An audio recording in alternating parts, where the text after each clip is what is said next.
السلام علیکم ورحمۃ اللہ وبرکاتہ۔ امید ہے کہ آپ سب خیریت سے ہوں گے۔ آج میں بات کروں گی کہ وضو کے معنی کیا ہوتے ہیں۔ جو ہم وضو کرتے ہیں، نماز بھی پڑھتے ہیں اور قرآن پاک کی تلاوت بھی کرتے ہیں، تو اس وضو کا کیا مطلب ہے؟ کیوں ہم ہاتھ دھوتے ہیں؟ کیوں کلی کرتے ہیں؟ کیوں یہ سب کرتے ہیں؟ تو آج میں آپ کو اس وضو کرنے کا مطلب بتاؤں گی کہ جو ہم یہ سب کرتے ہیں تو اس کا مطلب کیا ہے۔ سب سے پہلے ہم ہاتھ دھوتے ہیں، تو ہم ہاتھ اس لیے دھوتے ہیں کیونکہ ہماری نیت یہ ہونی چاہیے کہ اے اللہ میرے نامہ اعمال میرے دائیں ہاتھ میں دینا۔ اور ہم پھر کلی کرتے ہیں، تو کلی اس لیے کرتے ہیں، اس کا مطلب یہ ہے کہ اللہ میری زبان کو حق بات بولنے پر ثابت قدم رکھنا۔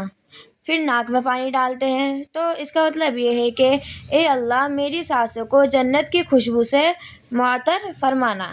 پھر ناک جھاڑنا یا صاف کرتے ہیں، تو اس کا مطلب یہ ہے کہ اے اللہ میری سانسوں کو زقوم کی بو سے محفوظ فرمانا۔ پھر منہ دھوتے ہیں، اس کا مطلب یہ ہے کہ اے اللہ میرے چہرے کو روشن کرنا جس دن چہرہ سیاہ کیے جائیں گے اور روشن کیے جائیں گے۔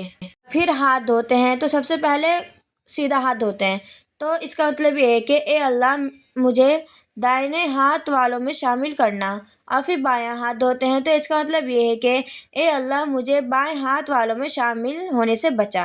سر کا مسح کرتے ہیں، اس کا مطلب یہ ہے کہ اے اللہ میری گردن آگ سے آزاد فرما اور مجھ کو مومنوں میں سے اٹھا۔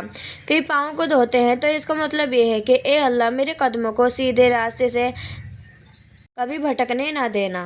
آمین یا رب العالمین۔ تو دیکھیے کہ ہماری رب العزت نے ہمارے دین میں کتنی آسانیاں لکھی ہیں، وضو کرنے پر بھی نیکیاں ملتی ہیں، اور کتنی پیاری پیاری چیزیں آج ہمیں جاننے کے لیے ملی۔ ساتھ ہی اتنی نعمتیں بھی ہیں، اور ہم جتنا بھی خوشی اور خضوع کے ساتھ وضو کرتے ہیں ہمارے گناہ اتنے ہی جھڑتے ہیں پانی کے ساتھ۔ سبحان اللہ، کتنی نیکیاں ہیں۔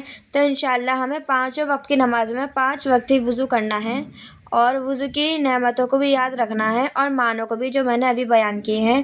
انشاءاللہ زیادہ ثواب ملے گا اور نیکیاں بھی ملیں گی۔ انشاءاللہ دعاؤں میں یاد رکھیے گا۔ السلام علیکم ورحمۃ اللہ وبرکاتہ۔